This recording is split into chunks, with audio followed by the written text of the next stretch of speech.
Supermemoria 1. Suelo olvidar mencionarte y aprovecho ahora. Sueles mencionar que Michael Jackson fue una mala persona y creo que en ese punto estás muy desinformado. Imagino que si profundizas vas a cambiar de opinión y eso va a favorecer a los que te escuchan tengan una visión más informada. Te sugiero que cotejes el trabajo de... Mira, nadie me va a quitar de la cabeza que alguien que a su amigo le quita la oportunidad de ser el dueño de su propia obra intelectual es una buena persona. Y se lo hizo a Paul McCartney, Michael Jackson.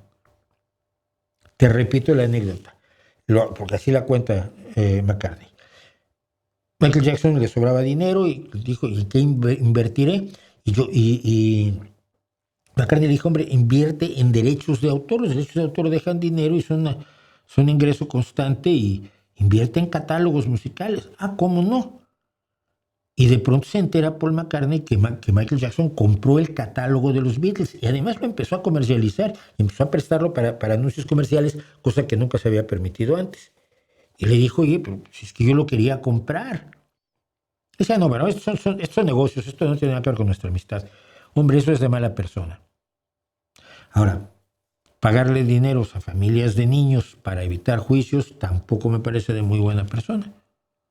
Pero si no quieres entrar en el tema de las extrañas relaciones de Michael Jackson con niños menores de edad, quédate con que se quedó con el catálogo de los Beatles.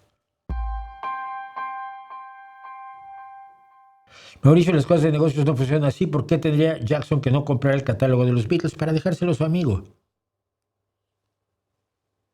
Es una cosa así de sencillo. Lo quiere aquel que lo hizo, el creador de las ideas, el creador de la música, desea tener su catálogo. Yo se lo dejaría. Yo soy raro, no soy Michael Jackson, soy buena persona.